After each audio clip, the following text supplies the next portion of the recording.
Welcome back everyone. Welcome to civil services study. Practice set number 117 है UPSC civil services prelims के लिए। तो चलिए स्टार्ट करते हैं। इस टेस्ट सीरीज़ की प्लेलिस्ट का लिंक आपको डिस्क्रिप्शन बॉक्स में मिल जाएगा। प्रश्न स्क्रीन पर दिखाई दे रहा है, इसका आंसर कर दीजिए। तो निम्नलिखित में से किस निकाय की स्थापना वन्य जीव संरक्षण अधिनियम 1972 के अंतर्गत नहीं की गई है? राष्ट्रीय बाघ संरक्षण प्राधिकरण, केंद्रीय चिड़ियाघर प्राधिकरण, वन्य जीव अपराध नियंत्रण ब्यूरो और राष्ट्रीय जैव विविधता प्राधिकरण। कमेंट बॉक्स में इसका आंसर करिए। तो क्वेश्चन नंबर 1 है, हुमायूं के मकबरे से रिलेटेड कुछ स्टेटमेंट है यहाँ पर। देखिए, यह मकबरा जो है भारतीय उपमहाद्वीप में निर्मित पहला उद्यान मकबरा है और इस मकबरे का निर्माण हुमायूं की बहन गुलबदन बेगम ने करवाया था। बताइए कौन सा करेक्ट है। हुमायूं टॉम्ब से कई बार प्रश्न पूछे गए हैं, टेस्ट सीरीज में कई बार बनाए गए हैं, यूपीपीसीएस में भी बनाया है। बताइए, क्या भारतीय उपमहाद्वीप में निर्मित पहला उद्यान मकबरा हुमायूं का मकबरा है या बीबी का मकबरा है? देखिए, हुमायूं का मकबरा ही है, करेक्ट है पहला वाला स्टेटमेंट। यह मकबरा जो है हुमायूं की बहन नहीं बल्कि उसकी बीवी बेगा बेगम ने बनाया था, मतलब उसकी विधवा, ठीक है, बेगा बेगम ने, बहन ने नहीं बनाया, गुलबदन बेगम ने नहीं बनाया। तो गलत हो गया दूसरा वाला स्टेटमेंट। जहाँ जहाँ दो है उसको हटा दीजिए, केवल एक इसका आंसर हो जाएगा। तो पहला सही है, दूसरा गलत है, क्योंकि दिल्ली में हुमायूं के मकबरे का निर्माण हुमायूं की बेगम और अकबर की माता बेगा बेगम द्वारा कराया गया था। यह मकबरा फारसी वास्तुकला से प्रेरित मुगल वास्तुकला का विशिष्ट उदाहरण है। देखिए, वर्ष 1570 में निर्मित हुमायूं का मकबरा विशेष सांस्कृतिक महत्व रखता है क्योंकि यह भारतीय उपमहाद्वीप का पहला उद्यान मकबरा है। इसने कई प्रमुख वास्तु नवाचारों को प्रेरित किया। इस मकबरे ने, जिसकी सर्वोत्कृष्ट परिणति ताजमहल के रूप में प्रकट हुई, ठीक है, एक विशाल चबूतरे पर स्थापित यह मकबरा चौकोर या चतुर्भुज उद्यान के केंद्र में स्थित है और यह चतुर्भुज उद्यान या बाग चार बाग द्वारा चार मुख्य भागों में विभाजित है, जिसके मध्य में जल नलिकाएं प्रवाहित हैं। आपने देखा भी हो अगर दिल्ली आए हो तो, ठीक है, हुमायूं टॉम्ब। नंबर 2 पर आ जाइए। भारतीय संविधान सभा के संदर्भ में निम्नलिखित कथनों पर विचार करेंगे, बताने के इनमें से कौन सा करेक्ट है। कैबिनेट मिशन योजना के प्रावधानों के अनुसार यह सभा अस्तित्व में आई। कैबिनेट मिशन या क्रिप्स मिशन इस सभा में मौजूदा प्रांतीय सभाओं तथा रियासतों का आनुपातिक प्रतिनिधित्व था। संविधान सभा बिल्कुल जुड़ी है कैबिनेट मिशन योजना से, करेक्ट है पहला स्टेटमेंट। और इस सभा में मौजूदा प्रांतीय सभाओं और रियासतों का आनुपातिक प्रतिनिधित्व था। सही है दोनों के दोनों। तो कैबिनेट मिशन द्वारा अनुशंसित योजना के अनुसार संविधान सभा के सदस्यों को प्रांतीय विधानसभाओं के सदस्यों द्वारा आनुपातिक प्रतिनिधित्व की एकल हस्तांतरणीय मत प्रणाली के माध्यम से चुना गया था और संविधान सभा पहली बार 9 दिसंबर 1946 को अपने पहले सत्र के लिए जो है मिली थी, ठीक है। इसके अस्थायी अध्यक्ष कौन थे? सच्चिदानंद सिन्हा। और ठीक 2 दिन के बाद स्थायी अध्यक्ष कौन बने इसके? डॉक्टर राजेंद्र प्रसाद। तो फिलहाल करेक्ट हो गए शुरू के दोनों स्टेटमेंट। अब देखिए, स्वतंत्र भारत के लिए संविधान के प्रारूप निर्माण के लिए अपने ऐतिहासिक कार्य को पूरा करने में संविधान सभा को लगभग 3 साल लग गए। एग्जैक्ट ये पूछ लिया जाता है, 2 साल 11 महीने 18 दिन का समय लगा। इस अवधि के दौरान इसने जो है कुल 165 कार्य दिवस के 11 सत्र आयोजित किए। अब 11 सत्र और 12 सत्र में कन्फ्यूज़न रहता है, क्योंकि एक और सत्र 11 के बाद बुलाया गया था, 12वां, ठीक है। 24 जनवरी 1950 को संविधान सभा के माननीय सदस्य एक बार पुनः मिले, जब उन्होंने इस पर जो है हस्ताक्षर किए। तो हस्ताक्षर वाला, सिग्नेचर वाला वो 12वां दिन था। तो कन्फ्यूज़न थोड़ा रहता है इसमें कि 11 सत्र हुए 12 सत्र हुए, ठीक है, ये कहानी है। तो 11 12 में से आए तो क्या करना है टिक, वैसे 11 टिक करना है। क्वेश्चन नंबर 3 पर आ जाइए। मानव अधिकार वे अधिकार हैं जो प्रत्येक व्यक्ति को निम्नलिखित में से किस या किन आधार पर भेदभाव किए बिना या भेदभाव के बिना प्राप्त होते हैं? बताइए। क्या इसमें जाति शामिल है, भाषा शामिल है, राष्ट्रीयता शामिल है, धर्म, कौन कौन शामिल है इसमें? देखिए, राष्ट्रीयता तो है, ठीक है, जाति के आधार पर भेदभाव, लिंग के आधार पर भेदभाव ना हो, धर्म के आधार पर ना हो, भाषा है क्या? बिल्कुल भाषा भी है, सभी के सभी हो गए, तो फिर डी हो गया इसका आंसर। ठीक है, डी। तो मानव अधिकार वे अधिकार हैं जो प्रत्येक व्यक्ति को जाति, लिंग, राष्ट्रीयता, नस्ल, भाषा, धर्म या किसी अन्य आधार पर भेदभाव किए बिना प्राप्त होते हैं। सही है, डी। देखिए इसमें समानता का अधिकार, स्वतंत्रता का अधिकार, शोषण के विरुद्ध अधिकार, धर्म की स्वतंत्रता का अधिकार, सांस्कृतिक और शैक्षिक अधिकार, कुछ विशिष्ट कानूनों से सुरक्षा का अधिकार तथा संवैधानिक उपचारों का अधिकार आदि शामिल हैं। नंबर 4 पर आ जाइए। निम्नलिखित कथनों पर विचार करेंगे, दो स्टेटमेंट के साथ बताइए कौन सा करेक्ट है। मानव अधिकार संरक्षण अधिनियम 1993 मानव अधिकारों के संरक्षण हेतु राज्य मानव अधिकार आयोग और राष्ट्रीय मानव अधिकार आयोग के गठन की व्यवस्था करता है। संविधान के अनुच्छेद 12 से 35 में मौलिक अधिकारों से संबंधित प्रावधान किए गए हैं। ऊपर का स्टेटमेंट कुछ और कह रहा, नीचे का कुछ और कह रहा, क्या दोनों सही कह रहे हैं? 12 से 35 है, 14 से 35 है? भाग 3 मूल अधिकार 12 से 35 या 14 से 35? 12 से 35।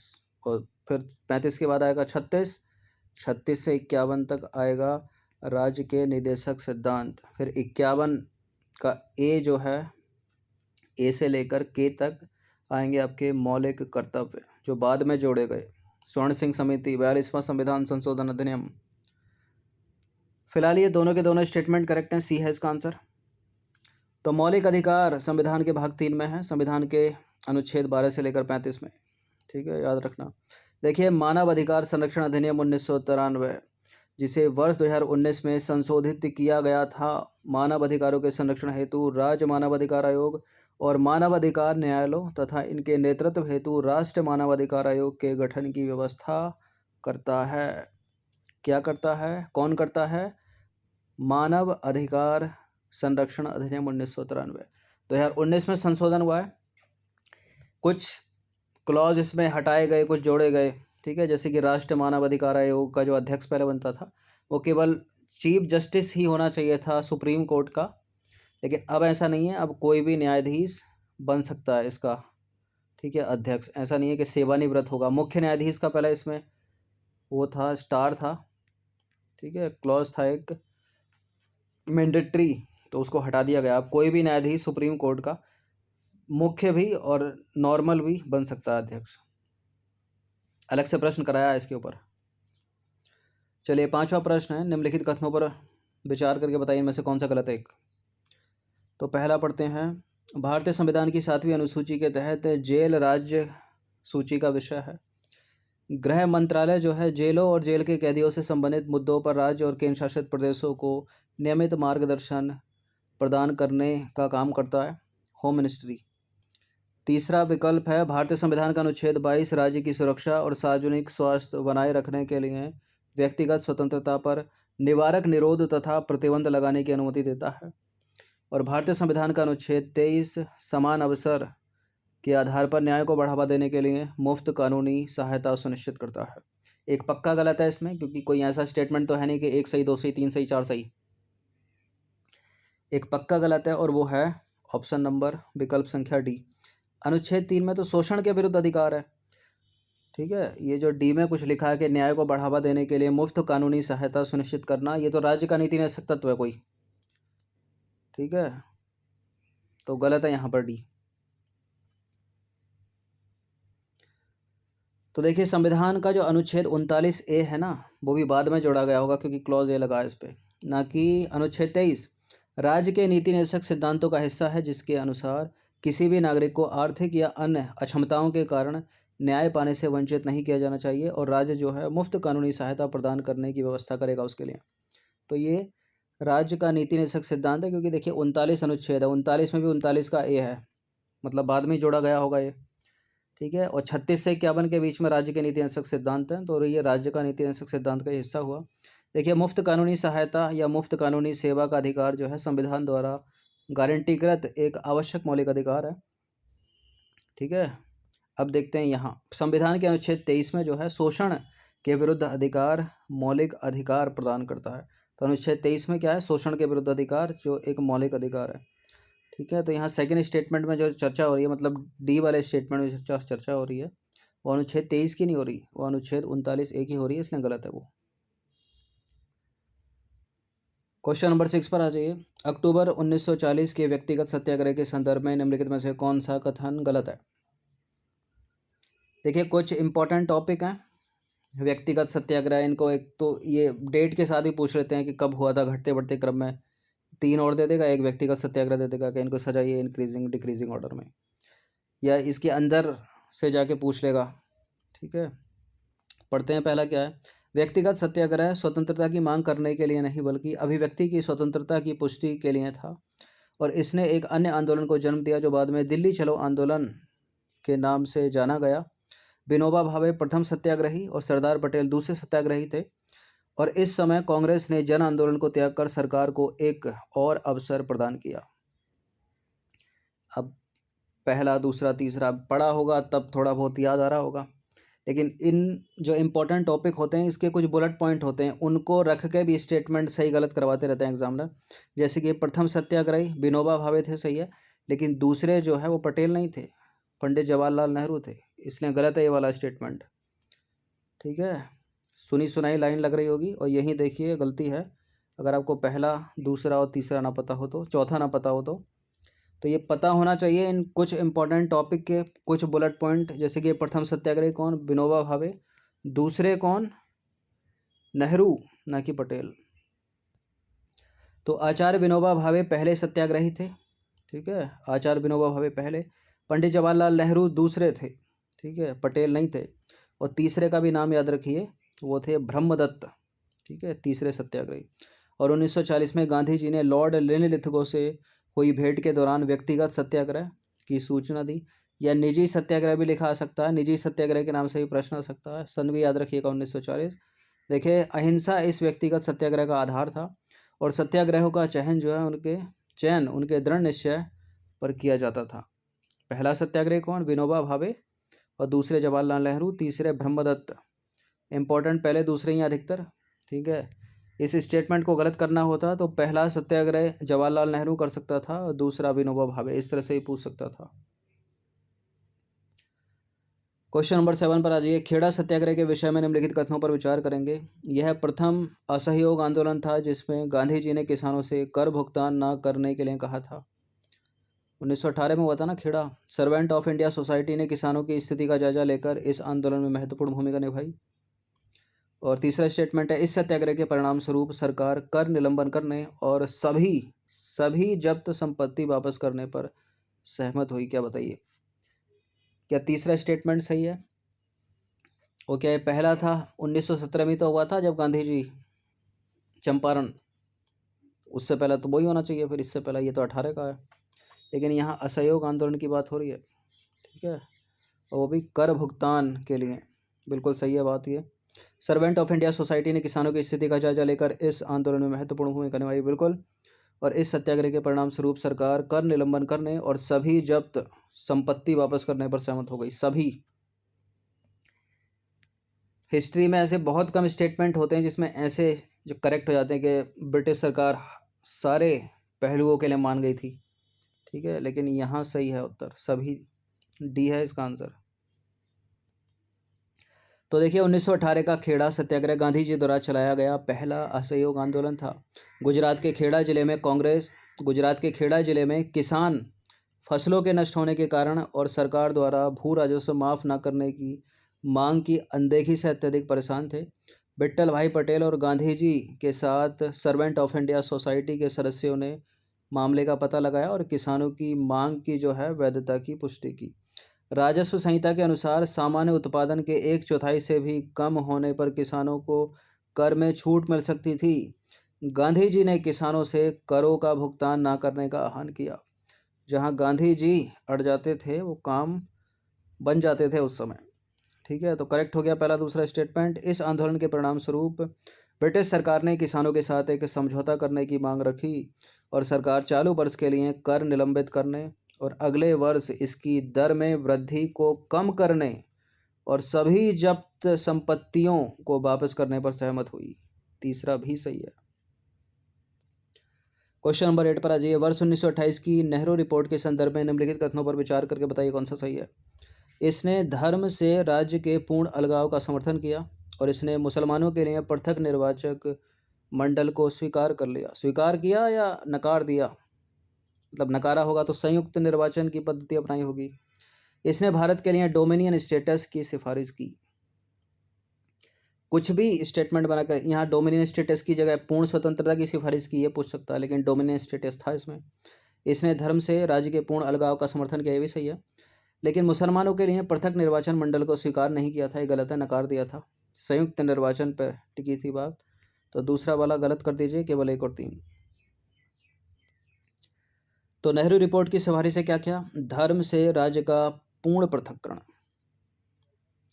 पृथक निर्वाचक मंडलों की अस्वीकृति जो अब तक के संवैधानिक सुधारों का आधार था। ठीक है, तो पृथक निर्वाचक मंडलों की अस्वीकृति, ना कि स्वीकृति।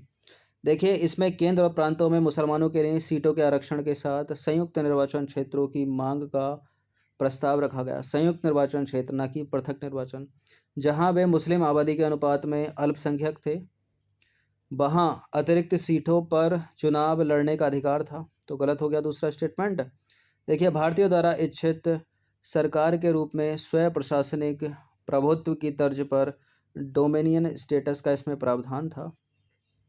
ठीक है, सक्रिय युवा, उग्र राष्ट्रवादी समूह और नेहरू जो है उनमें प्रमुख थे। चलिए क्वेश्चन नंबर 9 पर आ जाइए। संविधान का मसौदा तैयार करने के लिए मोतीलाल नेहरू की अध्यक्षता में एक उप समिति नियुक्त की गई। इस समिति में निम्नलिखित में से कौन सदस्य शामिल थे, बताइए?